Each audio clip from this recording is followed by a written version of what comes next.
Hello everyone, I am सुगम। Welcome back. तो कैसे हो आप सब? आई होप आप सब अच्छे होंगे।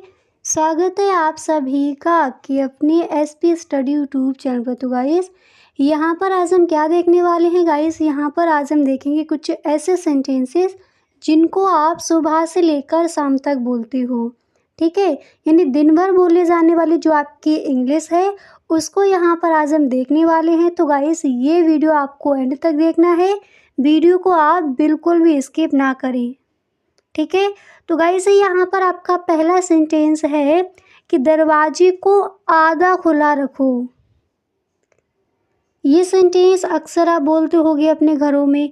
तो दरवाजे को आधा खुला रखो, इस सेंटेंस को हम इंग्लिश में कहेंगे keep the door half open. क्या बोला जाएगा इंग्लिश में? Keep the door half open, दरवाजे को आधा खुला रखो। इसके बाद यहाँ पर नेक्स्ट है कि मुंबई में मौसम कैसा है। तो गाइस, इस सेंटेंस को हम इंग्लिश में कहेंगे हाउ इज़ द वेदर इन मुंबई। अब मुंबई की जगह आपको कोई और प्लेस लेना है, जैसे आपको कहना है दिल्ली में मौसम कैसा है, तो आप इंग्लिश में कहोगे हाउ इज़ द वेदर इन दिल्ली। मुंबई में मौसम कैसा है, हाउ इज़ द वेदर इन मुंबई। ठीक है, इसके बाद यहाँ पर आपका अगला सेंटेंस है जिसे आपको कहना है वो पैसों के लिए यहाँ आया। तो गाइस, इस सेंटेंस को हम इंग्लिश में कहेंगे he come here for money.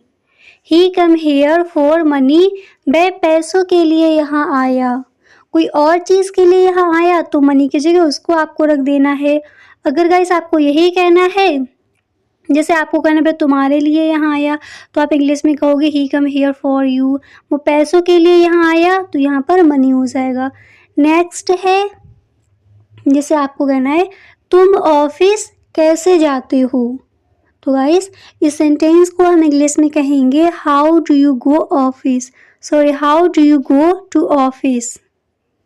तो जब भी कहना हो तुम ऑफिस कैसे जाते हो, इंग्लिश में बोला जाएगा how do you go to office. How do you go to office, तुम ऑफिस कैसे जाते हो। इसके बाद यहाँ पर नेक्स्ट सेंटेंस दिया गया है जिसे आपको कहना है कि बहुत दिनों से आपको देखा नहीं।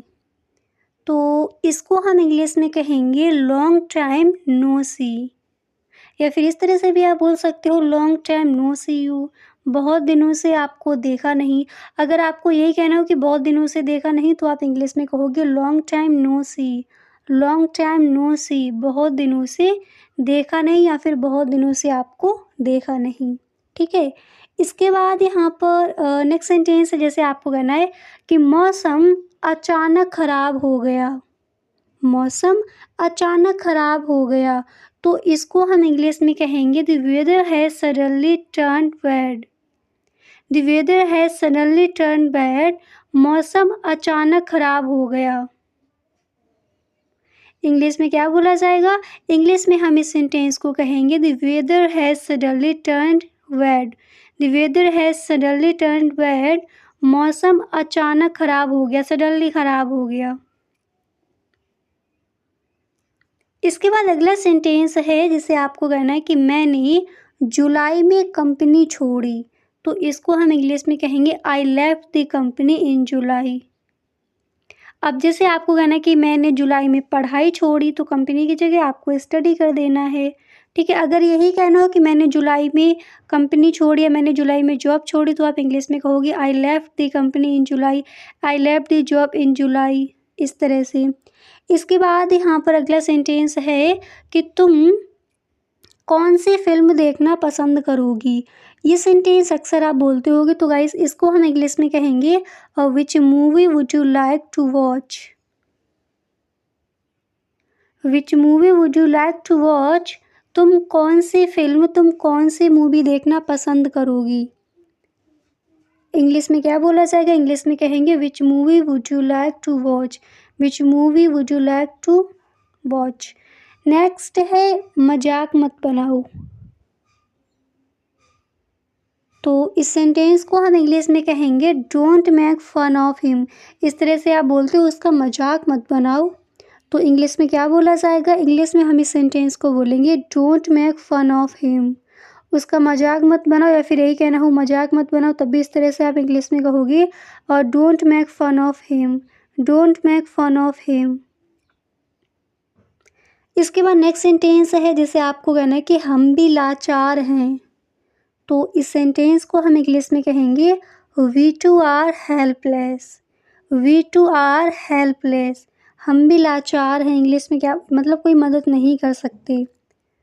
तो इसको इंग्लिश में क्या कहेंगे, इंग्लिश में बोला जाएगा we too are helpless, we too are helpless. इसके बाद अगला सेंटेंस यहाँ पर है जिसे आपको कहना है कि वो 20 मिनट से यहाँ था। तो इसको हम इंग्लिश में कहेंगे he had been after for 20 minutes. वो 20 मिनट से यहाँ था, इंग्लिश में क्या बोला जाएगा, इंग्लिश में हम इस सेंटेंस को कहेंगे he had been here for 20 minutes. वह 10 मिनट से यहाँ था, he had been here for 10 minutes. अब जैसे आपको ये कहना हो कि वह 1 घंटे से यहाँ था, तो आप इंग्लिश में कहोगे he had been here for 1 hour. इसके बाद अगला सेंटेंस है ये काफ़ी अच्छा लग रहा है। तो ये सेंटेंस अक्सर आप बोलते भी होगे, तो इसको हम इंग्लिश में कहेंगे डैट लुक्स प्रिटी गुड। ये काफ़ी अच्छा लग रहा है, काफ़ी अच्छा लुक है। इस तरह से जब आप कहते हो तो इंग्लिश में इसको बोला जाएगा that looks pretty good, that looks pretty good. ये काफ़ी अच्छा लग रहा है। इसके बाद यहाँ पर अगला सेंटेंस है जिसे आपको कहना है कि वह मेरा दूर का रिश्तेदार है। ये सेंटेंस अक्सर आप बोलते होगे, तो जब भी कहना हो वह मेरा दूर का रिश्तेदार है, हम इस सेंटेंस को इंग्लिश में कहेंगे he is my distant relative, he is my distant relative. वह मेरा दूर का रिश्तेदार है, दूर का रिलेटिव है। इंग्लिश में क्या बोला जाएगा, इंग्लिश में इसको हम कहेंगे he is my distant relative, he is my distant relative. वह मेरा दूर का रिश्तेदार है। इसके बाद यहाँ पर अगला सेंटेंस है जिसे आपको कहना है कि खाना लगा दो। और इस सेंटेंस को कई बार हम देख भी चुके हैं, तो जब भी बोलना हो खाना लगा दो, इसको हम इंग्लिश में कहेंगे serve the food, serve the food, खाना लगा दो। इंग्लिश में क्या बोला जाएगा, इंग्लिश में हम कहेंगे serve the food, serve the food, खाना लगा दो। इसके बाद यहाँ पर अगला सेंटेंस है, अब जैसे खाना लगा दो, सर्व द फूड, आपको कहना है कि शर्ट उतार दो। ये भी अक्सर आप बोलते होगे, तो इसको हम इंग्लिश में कहेंगे take off the shirt, take off the shirt, shirt उतार दो। इंग्लिश में क्या बोला जाएगा, टेक ऑफ द शर्ट। ये जो आपके छोटे छोटे सेंटेंसेस है वो आपको यहीं पर याद कर लेने हैं। रोज़ाना इन सेंटेंसेस को इंग्लिश में ही आपको बोलना है, ठीक है।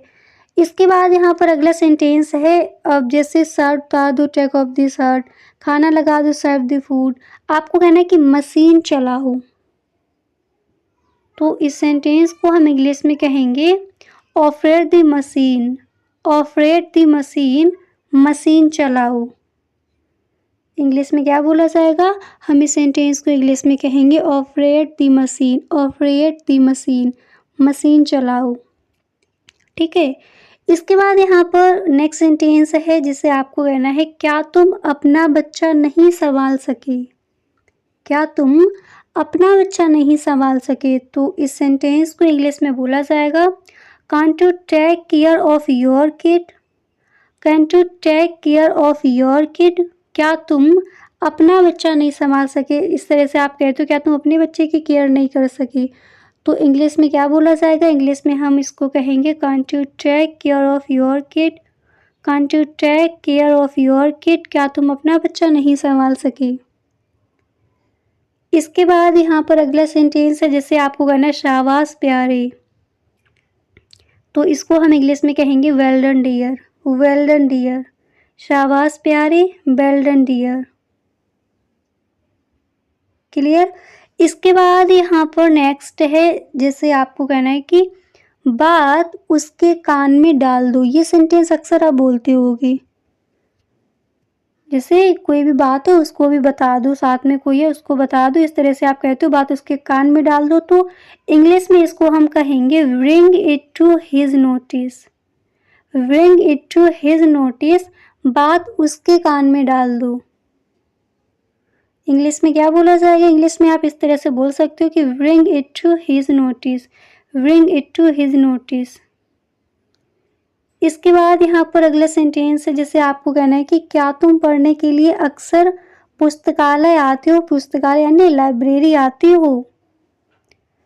तो इस सेंटेंस को आप इंग्लिश में इस तरह से कहोगे, do you often come to the library to study? क्या तुम पढ़ने के लिए पुस्तकालय आती हो? अक्सर पुस्तकालय आती हो, तो इंग्लिश में बोला जाएगा, do you often come to the library to study?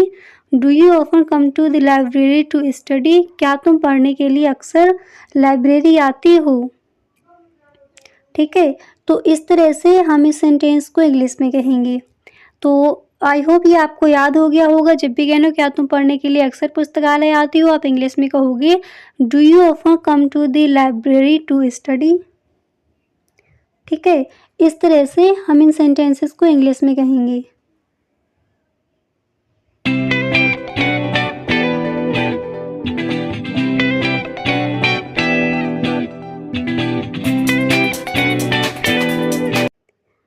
तो गाइस आज के लिए बस इतना ही, मिलते हैं नेक्स्ट वीडियो में। वीडियो कैसा लगा आप कमेंट बॉक्स में ज़रूर बताएं। और गाइस अगर आप चैनल पर पहली बार आए हो तो इस चैनल को सब्सक्राइब कर लेना एंड बेल आइकन को भी प्रेस कर देना, ताकि वीडियो की जो भी नोटिफिकेशन हो वो सबसे पहले आपके पास पहुंचे। Okay, thank you so much.